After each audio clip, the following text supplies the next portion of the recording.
Beautiful souls, and welcome back. Today we are going to be looking at the I can count. I wasn't even counting. I'm so sorry. All right, we're going to look at the 5 biggest myths about healing. Okay? So when it comes to healing from trauma, there is a lot of misinformation out there. If you've ever felt like you were doing it wrong or that healing was impossible, this video is for you. Today we're going to be busting 5 of the biggest myths about trauma recovery, because the truth is healing looks different for everyone. So let's dive in. So myth number 1, time heals all wounds. Negative, not true.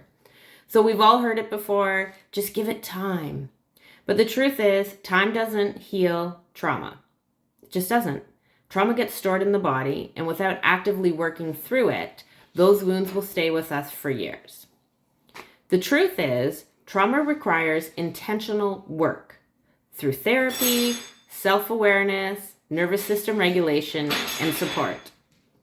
You wouldn't expect a broken bone to heal without a cast, right?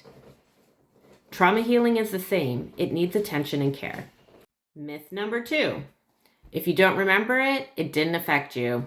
So some people believe that if they can't remember a traumatic event, it means it didn't impact them. But trauma just doesn't work like that. It's not just about memory, it's about how our body and our nervous system responds. So the truth is, the body stores trauma even if the conscious mind forgets. That is why some people experience anxiety, triggers, or chronic stress without knowing why. Long before I remembered the abuse, I started experiencing anxiety, being afraid, having chronic headaches, and nightmares. Because again, the body stores the trauma. Myth number 3, one that I personally hate. Talking about it will make it worse. Have you ever been told just to move on, not dwell on the past, get over it? While constantly reliving trauma can be harmful, avoiding it completely will keep you stuck. The truth is, healing requires processing, but in a safe and supportive way, such as through therapy, journaling, or somatic work. It requires compassion and connection. So for example, it's like cleaning a wound.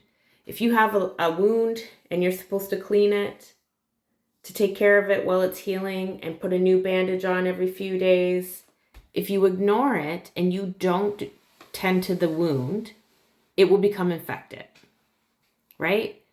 Processing works in the same way when it comes to healing. You have to work on processing through it and cleaning it and tending to it until it's healed. Myth number 4, healing means you will never struggle again. Oh, how naive Pam thought that would be the case. But it's not.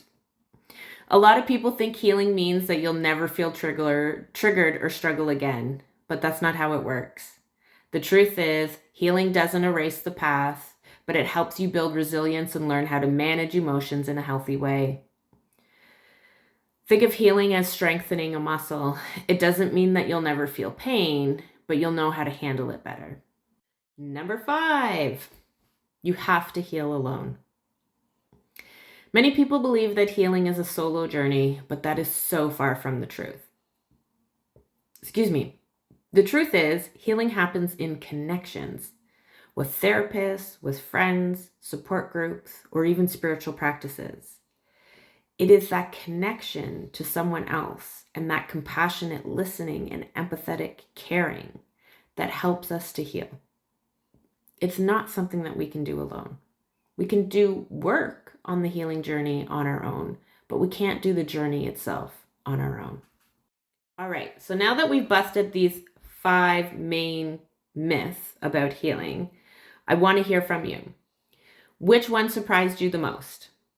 Or is there another myth about healing that you've heard about that you'd like to discuss? Let me know in the comments. And again, if this video helped you, don't forget to like, subscribe, and join me on this journey of healing. Remember, you are not alone. I'm wishing you a very blessed day.